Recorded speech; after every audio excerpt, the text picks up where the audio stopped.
Hey, it's Kevin with the New Warehouse Podcast, bringing you a new episode today. And on today's episode, I have an incredibly special guest. I'm very excited for this one. He is a keynote speaker. He's an advisor. He is a technology founder, and he has a very storied career within the supply chain space. And some people even told me he is a legend in supply chain. So it's going to be Rick McDonald, and he is the CEO and founder of Rick McDonald Supply Chain Advisory. And we're going to dive a little bit into his background, his career, and what he's seen over his years in the supply chain, and what he sees right now too as well, and what's kind of going on in the space, and how he's approached some different things within the supply chain, specifically within warehousing, distribution, and fulfillment, of course, here in the New Warehouse. And we're going to learn some things from him today. So, Rick, how are you? Kevin, I am doing great. Thank you for such a generous introduction, and I really appreciate the invitation to be here with you and your audience today. I'm excited for the conversation we're getting ready to have.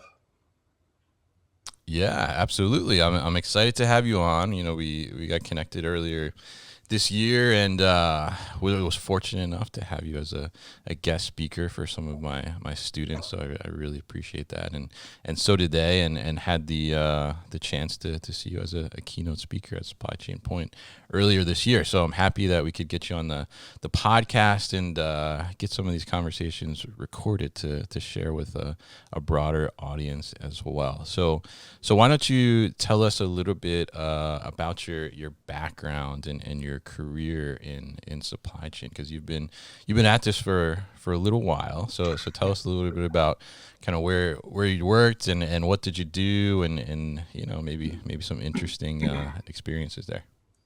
Well, yeah, I'm originally from Atlanta. Went to Georgia Tech, played a little baseball there. Could not hit a Division I curveball, so had to go get a real job, and started at Frito Lay. So 10 years, five Mhm. manufacturing plants, just an incredible company, great experience, great learnings, many of which I applied throughout the rest of my career. And I joined Clorox when it was a $1.7 billion, mostly US, almost all US consumer packaged goods company. When I left after 32 years, Mm. the numbers were reversed. It was a $7.1 billion global consumer packaged goods company. And so it was a very interesting ride. Wow. I've really kind of traversed the supply chain from sourcing through to the customer. And I know I'm not unique in that way, but I grew up mostly in manufacturing and logistics, but I've also spent a good amount of time in procurement and planning, and those things really helped me when I got into larger roles, especially finishing up my career for the last 4 years as the chief supply chain officer at Clorox. And I think one of the most interesting things for me is, I'm old enough to remember when, we used to do our overhead slides with a grease pencil and Mm. a transparency, and you'd project those onto the screen. So the technology issues really amounted to a light bulb burning out on the projector versus anything more serious. So that's one of the ways that I got started, was a grease pencil and transparencies. Interesting. Yeah. And I mean, I remember that from when I was in elementary school, at least. So I have experience in that, but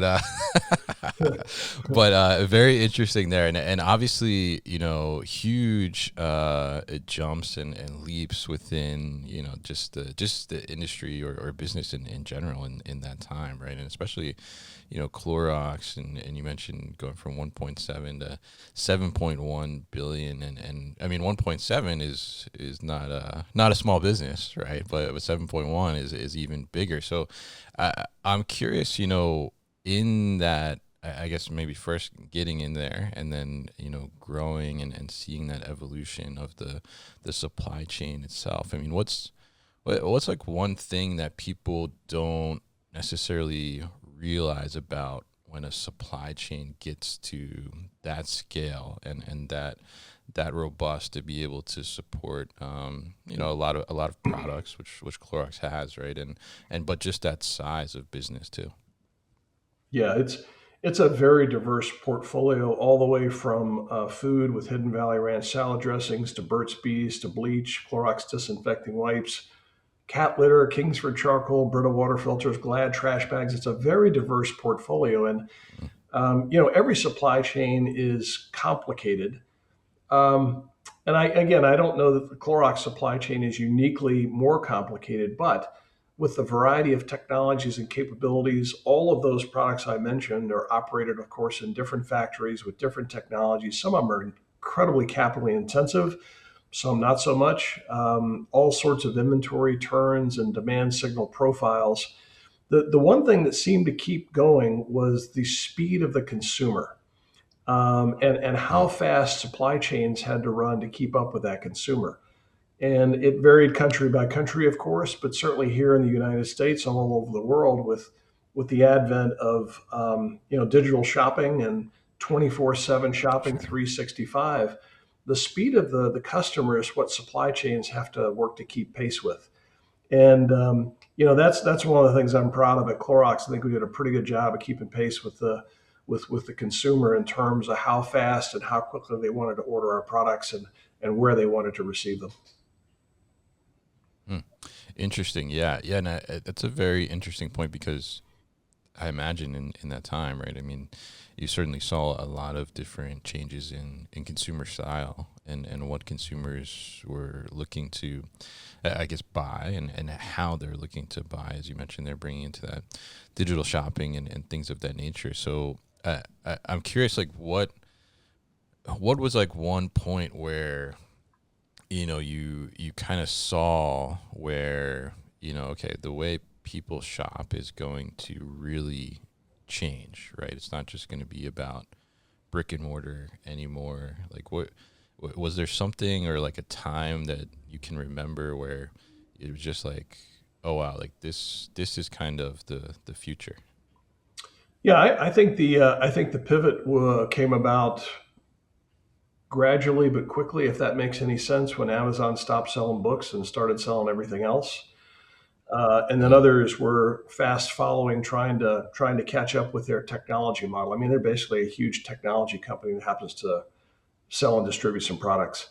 I think that was a real Yeah. pivot point for a lot of us in the supply chain. Prior to that, it was the advent of the club channel and what used to be called the hypermarkets, which turned out to be Walmart and Target and many others.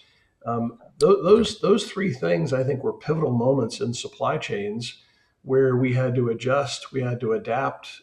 Shopper behavior, shopper experience is very different in just those three channels I mentioned. Never mind traditional grocery and drug. Mm. Mm. Yeah, interesting, and I think it's really interesting to hear that and kind of how a large corporation like that was approaching something like that because I think back when e-commerce and things like that were just kind of getting started. I think there was some skepticism. I think from a lot of people like, well, are you gonna trust people to put my credit card information on the Right. internet, right? And all these things, right?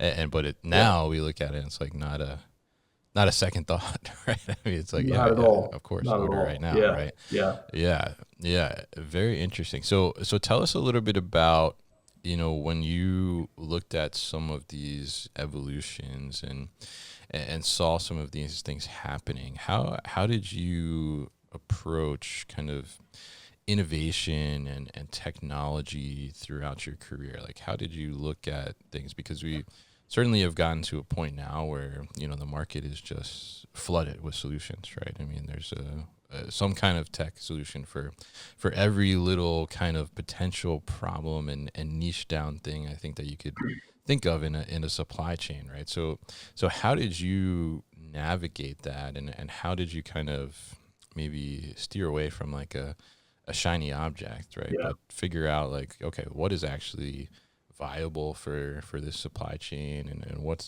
can we actually execute upon? Yeah. Yeah.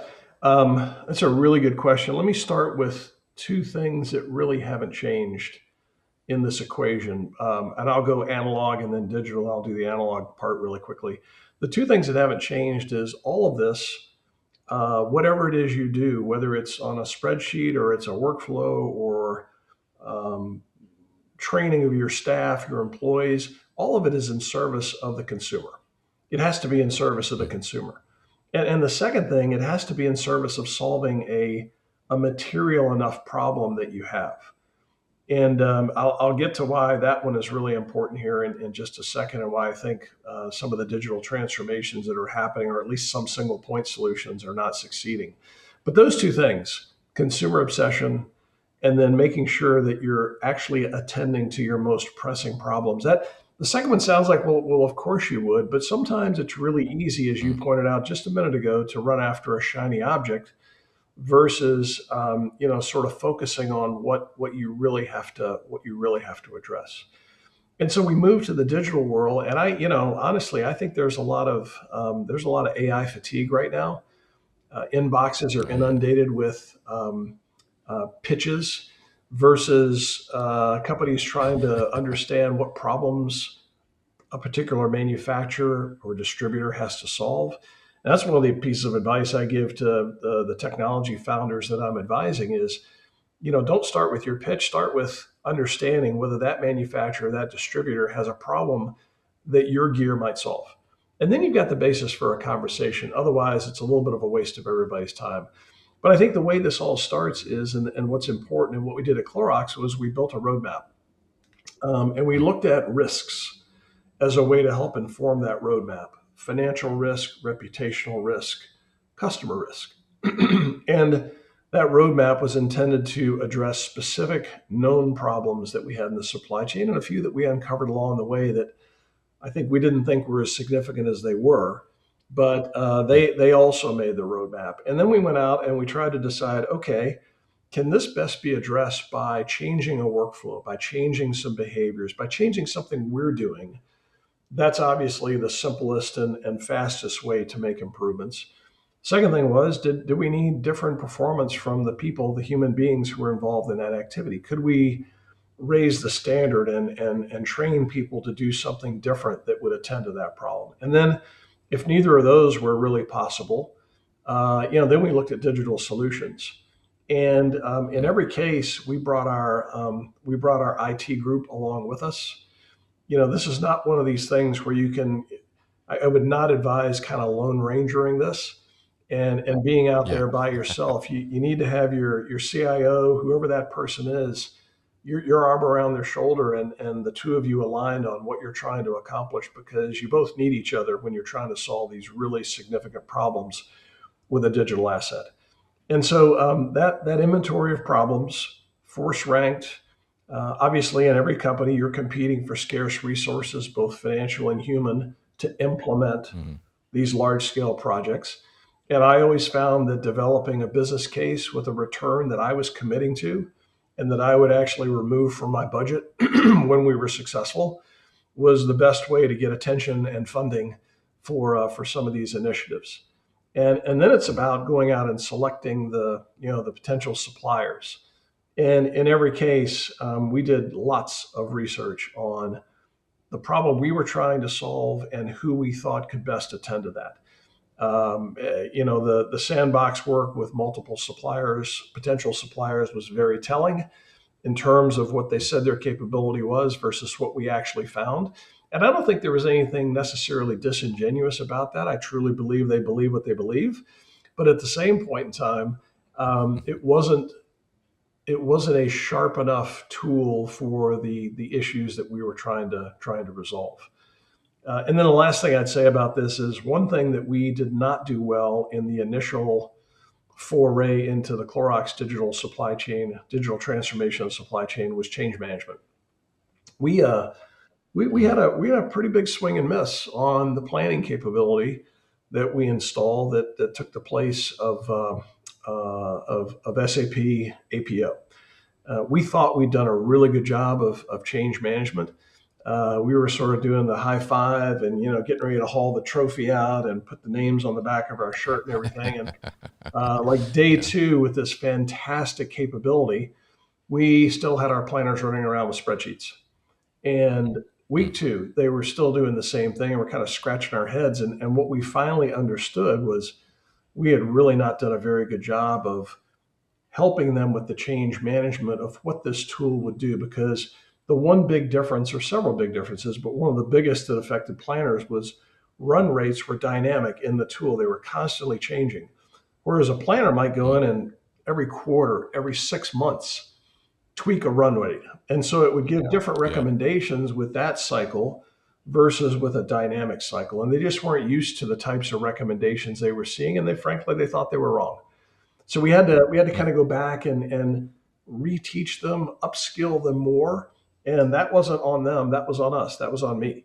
And we learned from that, and we did some things very differently in subsequent elements of the digital transformation. mm. Interesting. Yeah. Yeah. And I think, I gotta say, when you were saying like AI fatigue there, and you're getting these email pitches, it's like pitches for AI generated by AI potentially to your inbox, Right. right? But I think that's really interesting to hear kind of how you looked at some of these things, and kind of the approach there, and that change management piece I think is such an interesting thing. And I love that you admit that, like, hey, we got something wrong here in trying to roll this out effectively. But really interesting point there, that, or I guess experience there, that the technology was so, I guess, different from what traditionally they had seen, that they didn't trust it Yes. and they didn't believe it. So I'm curious, and we look at this, this age of kind of AI and more quickly generated results and data analysis and things like that. How do you recommend or advise people to be able to, I guess, alleviate some of that skepticism Yeah. or mistrust in information that should be right, but is looks very different from what maybe they're used to seeing. Yeah. Yeah. I love that question, and it is directly related to change management. I will Mm, say that we, after this first foray into transforming part of the supply chain, the planning capabilities, demand, supply, and inventory, we realized we didn't really know what we were doing with regard to change management. So we went out and hired a third party. mm, And I'll give Mercer a shout out here. They came in and, in a short period of time, basically built us a playbook on how to think about change management in this space. And it started with eliminating fear and inspiring and introducing confidence into the equation, because this is going to be a change for everybody. mm, The second thing was we did small focus groups, and we asked people what was on their minds, what were they concerned about, what were they excited about. And in every cohort, every group of employees, you've got three pretty distinct groups, and of course a little bit of gray in between. But you've got the people on the one end, they're going to go and go and go. You almost nothing you can do will stop them from being great in the new mm, technology. On the other end, you have the people who are either quietly or vocally really against this sort of change, because it is a mm, concern necessarily for them around they have to learn something new. It is change. It's different. What if they can't do it? All those fears, those fears we have inside of us, possibly, and the confidence level we have in ourselves, those all emerge. Then you got a big group in the mm, middle. And what you really got to try and do is move that big group in the middle towards the top end of the curve. And then you've got to try and bring this other group that is very fearful and maybe even objecting and digging their heels in. You got to move them to a place where they can at least be neutral. If you can't do that, then it's a little bit of coach up or coach out. But what mm, we learned was when we got those fears on the table, we were really able to kind of plan how we wanted to talk about what we were changing, how we were changing, why we were changing it. What was it? What wasn't it? And if you don't tell the story, somebody else will, and generally they're going to make up a much more negative version than is actually true. And yeah. so we learned a lot in those next few weeks and months about how to go from we've got an idea, we've got a concept, we're going to make a change. Now, how do we enroll people in what we're going to be doing and at least have them get to a neutral stance but before we get going? Mm. Yeah, and I think that's such a great way to put it, is the story there, right? Because it is so important to understand that why, right, and also understand, exactly what it is and what isn't it, as you said. But I think it's a very interesting point there because one person that has some influence with their peers or something like that starts to just talk negatively about it, right? I mean, that quickly ripples right throughout departments or the organization or the facility, whatever type of situation you're in. And I think it's really a great point to be able to tell, I guess, the real story, right, before these other stories start to bubble up, and then there's all kinds of confusion, and the skepticism is there, and all these different things, and like you said, I mean, you have these people that will, they embrace it and they run with it, right, and they're kind of like first movers on it, and that's great. But the ones that are like a little hesitant or slower to adopt and get used to it, that's where you got to put the focus, right, in that concentration. So really interesting there. So now tell us a little bit about, this is the new warehouse podcast, right? So we got to talk about warehousing a little bit. So tell us kind of like, what are you seeing in the warehousing market right now? What's kind of your take on the current state of warehousing, distribution, fulfillment, that part of the supply chain? Yeah, it is one of the areas of the supply chain where I think there is a lot of opportunity for better, improved, different automation, all the way from Mm, case picking to truck loading to everything in between. Um, the way warehouses work best is when the work efficiently comes from the the back office, if you will, to the floor, and then it gets done efficiently at the floor level. And what I see is a lot of people trying to make operations better and different inside warehouses. AGVs, they're almost 70 years old now, yeah, the first yeah, ones. So there's a long history of using those types of vehicles, but I see even more sophistication now. I'm hearing and learning about technology in the picking space, picking cases and mm, cartons, not quite to each as yet, but cases and cartons at a pretty high rate and with a high level of accuracy to aid the warehousing people who are doing that activity. And I see a lot of automation sort of on either end of things, the inbound and the outbound, that synchronization of the warehouse, if you will. All those things are lining up well against what we started with, which was operating at the speed of the consumer, and mhm. being able to handle more with the same space. I also think that warehouses are, I mean, there's still going to be the million square foot boxes being built. Plenty of Right. them here in the Atlanta area going up right now. But I also think there's going to be a lot of room for smaller fulfillment centers closer to developing and growing centers of shoppers. Mm, Maybe the 250, 300,000 square foot warehouse. As technology advances, clear heights that are going to go well above 30 feet and capability to not sacrifice efficiency for cube utilization. So I think all those things are coming together in a variety of ways to make warehouses more oriented to serving the consumer, but serving at a faster pace. mm. Interesting. Yeah. Yeah. And I think it is interesting to see all of these different technologies that are coming in, and I think it's very cool too. I mean, I love that it's coming into our industry, and I get to talk about it all the Yeah, time. That's fun, definitely. But interesting point there too about the spaces themselves, like getting closer to that consumer, but also going higher, right, and being able to do that, and I certainly have seen some of that in the cold storage hmm space, like particularly 100 foot kind of ASRS crazy systems that are out there. But when you look at the space itself, how does that kind of tie into demand yeah. planning, and what is that doing for kind of the warehouse space that is out there? Is we need more? Do we need less? Is there too much? What do you see in the It's relationship a there? really good segue, and of course, this is one of those interesting complexities of supply chain, and it is a chain, so everything is related. My take on Sure. this is there have been some interesting improvements in the ability to harvest a better demand signal. Mm, But most of us are still stuck with, 45, 50, 55%, 60% demand forecast accuracy.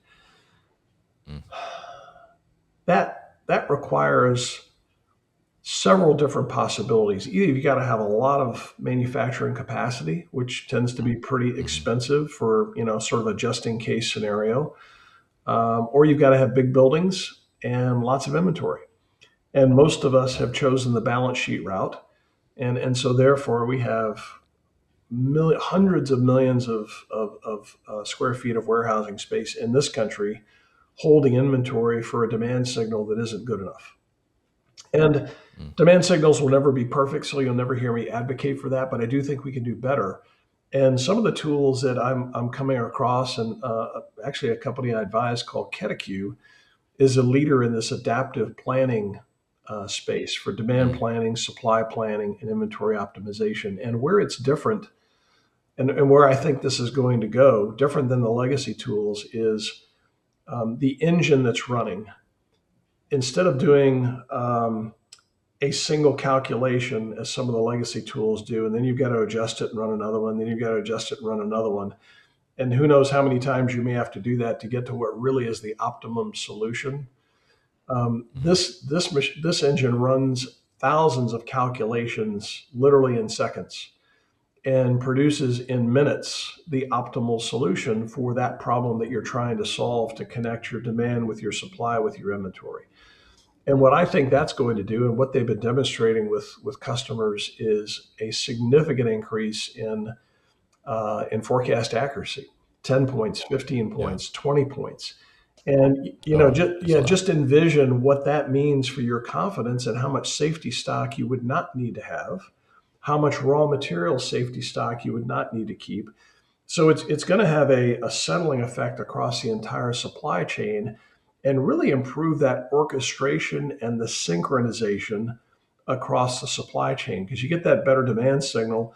All of a sudden, there are not Mm, as many changes to the production wheel. There are not as many changes to the supplier's schedule. They're tier twos, they're tier threes. Now, all of a sudden, you get a much smoother flow through the supply chain, which better attends to consumer pace and what needs to be on shelf. Retailers will like it because on shelf availability will go up. They're not going to be mhm, stuck with a whole lot of B item and C item, C level safety stock in their warehouses. yeah. So it's gonna really have a profound impact, I think, across the supply chain. Mm. Very interesting, and interesting to hear about that technology too as well. And I think it's interesting to think about that and the actual kind of demand planning and forecasting accuracy and just think about like probably how much potentially used warehouse space is out there that yeah, is not necessarily needed, right? In a Yeah, sense, right? yeah, And as I think about that, I'm kind of like, oh, if we actually get to this point with AI and all these different technologies that's dialing more into more accurate forecasting and demand planning, like what does that look like 40, 50 years ago from now, right? And is there a bunch of empty space, or how does that happen? So it'd be interesting to see kind of that evolution there. And I'm curious, what are you seeing or hearing in the industry from, I guess, in relation to the tariff situation around this, right? yeah. Because I've heard like mixed, right? I've heard some people are like, oh, we're trying to bring in a bunch of inventory before these deadlines, and some people are like, we're just gonna wait and see. So what are you kind of Yeah, hearing out there? yeah. It's interesting. My point of view, and I think you and I might have even talked about this, and I've said this a Mm, few times. My initial reaction to the idea of tariffs were they were going to be relatively short-lived. They were going to be mm, mostly for economic improvement, and there'd be agreements, and then on we'd go. I'm now changing my point of view on that. I think they're going to be an ongoing feature of this administration. They're not only mm, being used for economic purposes, but non-economic purposes, and they're quite a lever. What I see manufacturers and distributors doing. everything from what you suggested, very proactive. Many of us started thinking about this even before the election and anticipating it. And even before that, at Clorox, when I was still in the chief supply chain officer seat, we started working our way out of some of our suppliers in China, even a couple of years ago. Just not knowing Mm. with the political uncertainty in that region and how things were going to go, we just could not afford to have manufacturing and goods and WIP trapped in China if something occurred. So some companies have taken more of a proactive approach. There are those who have kind of done the wait and see. And in some ways, they're paying the price a little bit if they have not explored bonded warehousing, if they haven't looked at free trade zones, if they Mm. haven't looked at, one of the most simple things that all of us could do is stare at the materials that are being tariffed and see if they qualify in some other category. Can they be reclassified? A lot of Mm. companies are taking Interesting. that action and legitimately finding that goods that they have been paying tariffs on actually belong in a different classification. So all those things are things that that we can do now. This idea of a better demand signal also supports that. Because if you're Mm. not manufacturing and importing more materials than you need just in case, and because your demand signal isn't very good, you're going to avoid not only having that material sit on your balance sheet, but also the tariff impact of it in the moment. Hmm.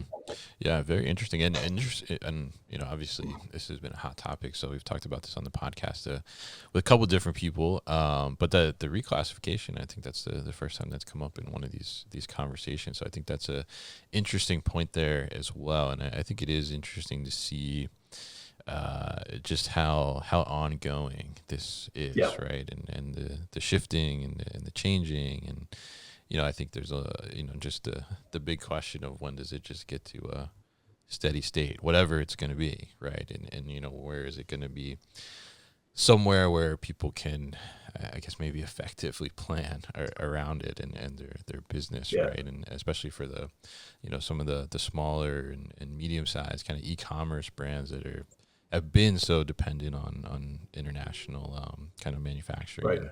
and things like that. On So that, very Kevin, interesting just there. Yeah. one point related. The this idea of stability, I think, is a really good one, and obviously, business would love that a lot, Mm. both from a financial reporting perspective and a forecasting perspective. But in some ways, it's a little bit like experiences I've had in international. I think others have as well. When you operate in countries where inflation rates are through the roof, there are devaluations, Mm. there are all sorts of changes to currency and monetary instruments, and I'm not suggesting that we're getting to that point or we will get to that point, but in those Mm. countries, it was just a routine thing that you're going to have to forecast and reforecast and reforecast, and pricing changes were just sort of they were just sort of day to day fabric, if you will.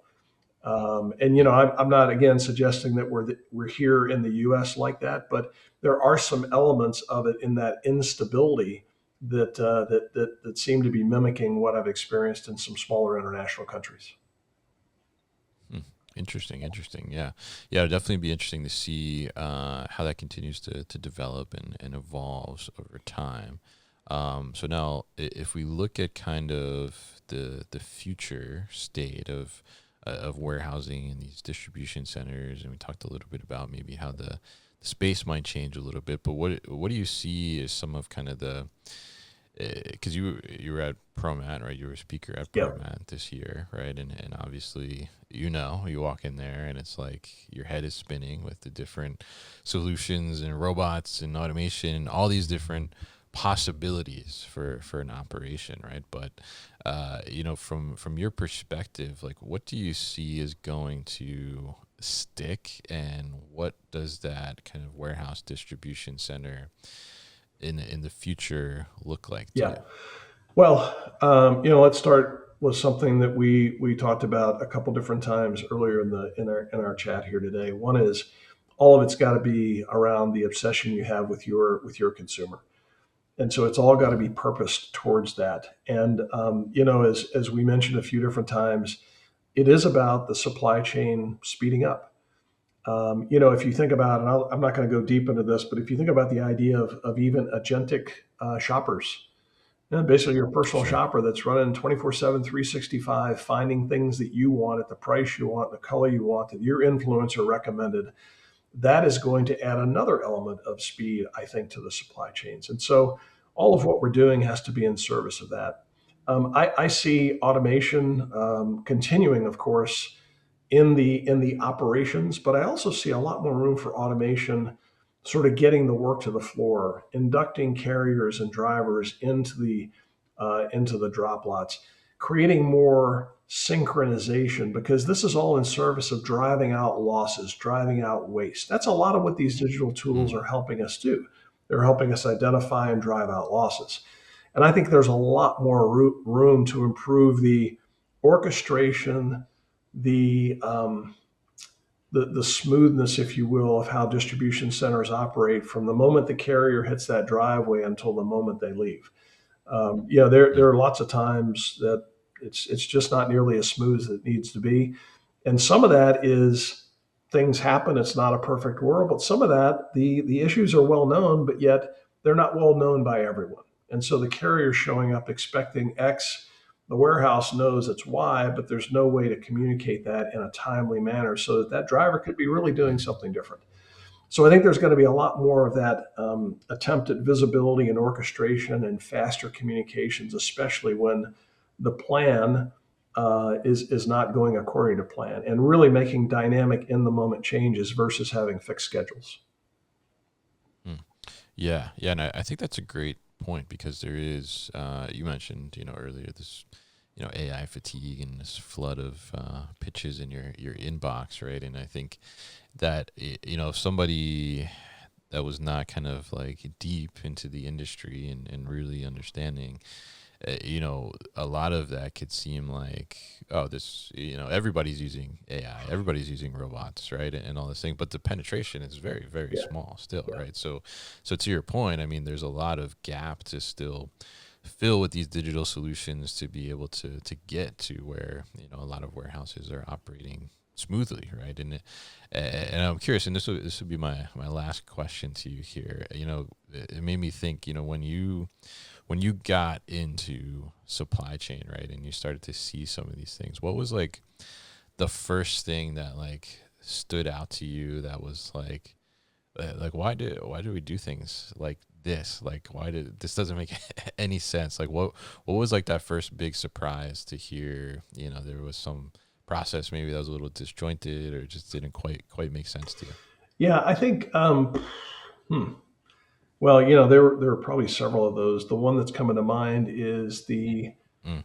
I'm just going to come to coordination. The coordination between discrete activities in a manufacturing plant. I grew up as a manufacturing Mm. person, 5 different Frito Yeah. plants, 2 more at Clorox, and then over my career, I don't even know how many of my company's plants and other people's plants I've been in. It's got to be in the hundreds. And the Yeah. the disjointed nature of how some of the processes don't connect even under the same roof.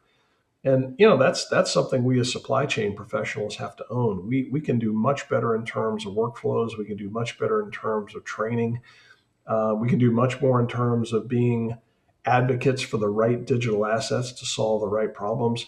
What that means is each of us has to be a lot more digitally fluent. So we don't fall Mm. for or get running after the shiny object in the corner. We don't have the fear of missing out, and all of a sudden we end up buying something that either doesn't solve our problem or maybe even in the right solution set range, but it sounds good. It sounds like it's going to, and so we make a run at it. So we've all Mm. got to become much more informed about our problems, our issues, and then what are those digital solutions that might be able to attend to those. And that requires us to do our own self study and learning and kind of sorting through this. Kind of cutting through the clutter of your inbox and AI fatigue to get to the really, reallys. Mm-hmm.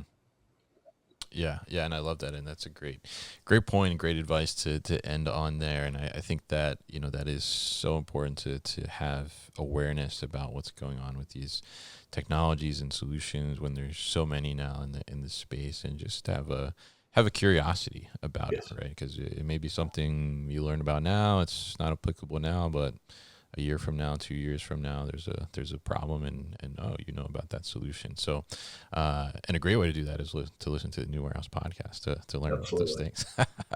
So, really appreciate you coming on here, Rick, and talking to us and sharing some insights from all your experiences and what you're seeing in the market right now. And you have a couple speaking engagements coming up, right? So if people want to learn more from you or see you at certain places, what's the best place to do that? Yeah, so I am pretty active on LinkedIn, and I would say that's the very best place to see the latest and greatest. I'll be at a Richmond Events supply chain conference in Phoenix in September. And then in October, I've been invited to speak at a similar conference run by Millennium Events in Munich, Germany. And that's going to be a fun time. I'll be at NACES. I'll also be at Gartner in December, and look forward to seeing folks there. All right, fantastic. And we'll definitely put all that information at thenewwarehouse.com as well as in the show notes so people can find Rick, track him down, connect with him, and learn some more from this great guy. So, Rick, thank you very much for coming on the show today. Kevin, it was my pleasure. Thanks so much for the invite. I enjoyed our chat. Hey guys, thank you so much for tuning into today's video here on our YouTube channel, The New Warehouse Podcast, and I appreciate you tuning in. If you liked what you saw, make sure you subscribe to our channel, and if you like this video in particular, make sure you like it as well.